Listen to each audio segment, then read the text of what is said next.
Good morning from KMVT. Good morning, Southern Idaho. Here's a look at your digital news update.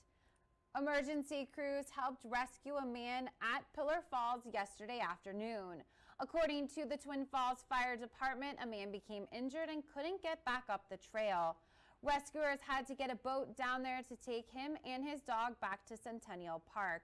An ambulance then took the man away to get checked out. There's no word on the extent of his injuries.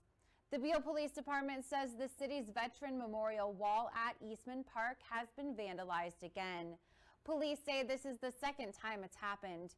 In a Facebook post, the Beale Police Department stated in part, quote, "Acts of vandalism are not only criminal, but also profoundly disrespectful to our veterans, their families, and our entire community."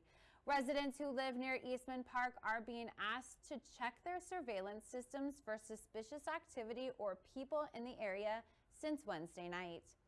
Police are also investigating vandalism at Reed Grain. Graffiti was sprayed on the property, causing damage and unnecessary expense to the business. Beale police are asking for residents in the area to look at camera or doorbell footage from the past 5 days. After 4 years of construction, new affordable housing units are looking to fill Twin Falls housing needs. A ribbon cutting yesterday celebrated the addition of 72 new housing units at Alder Apartments.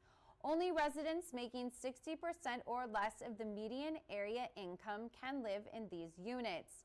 Aaron Anderson with the housing company who helped develop and manages Alder Apartments says these units make a difference for the Twin Falls community. Twin Falls has a really strong economy. It's growing rapidly, and this housing is really part of that infrastructure. You can look at housing as a couple important ways. One is as being part of the infrastructure of a community that's growing, as well as being healthcare in some ways, because it impacts people's health.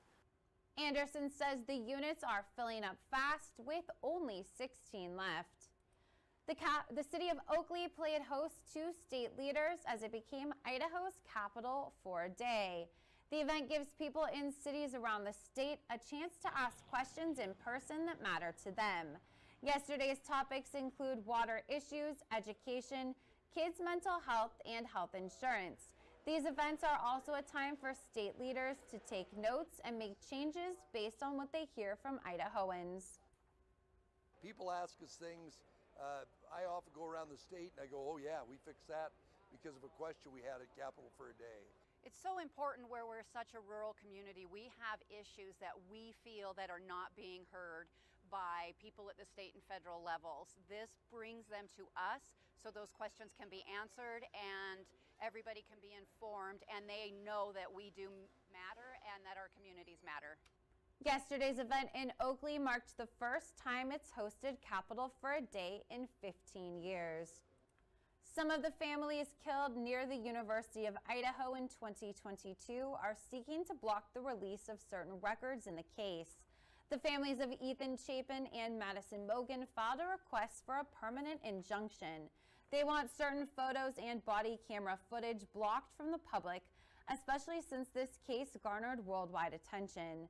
Linder James is the pro bono counsel for Ethan's parents, Jim and Stacey Chapin, as well as Karen Laramie, the mother of Madison Mogen. James says the images of the victim's blood should have been redacted and not simply blurred. The definition of redaction, which I put in the brief, is that all of the sensitive material is taken completely out. It's not that it's blurred. So we would ask that as part of the order that the city be required to, with any further dissemination, the portions that are redacted are completely blocked out and not simply blurred. Latah County District Judge Megan Marshall extended a temporary restraining order blocking the release of additional police records while she reaches a decision on the matter. Meanwhile, Brian Koberger was sentenced to life in prison without parole for the murders. Now let's get a look at your weather with meteorologist Justin Fanfarelli. And good morning, everybody. Temperatures on their way up into the Wood River Valley into the upper 70s. We'll keep partly cloudy skies in that direction. Partly cloudy to mostly sunny. Highs into the northern Magic Valley and Twin Falls and surrounding communities into the low to mid 80s. And then into the mini Cassia region, upper 70s to near 80s still with mostly sunny skies. Extending the forecast, we're near 80 on Saturday and Sunday. Sunny to mostly sunny skies. Mid 80s for Monday and Tuesday. Still sunny skies to partly cloudy. And into the low to mid 80s Wednesday and Thursday. Into the Magic Valley, we stay into the low 80s today, mid to upper 80s for Saturday and Sunday with a good amount of sunshine and near 90 on Monday. We're into the upper 80s and lower 90s as we go Tuesday, Wednesday, and Thursday as we stay on the warm side, lots of sunshine and still dry. That was a look at your digital news update. We will be back with more news at noon. Until then, you can send your story ideas to news@kmvt.com.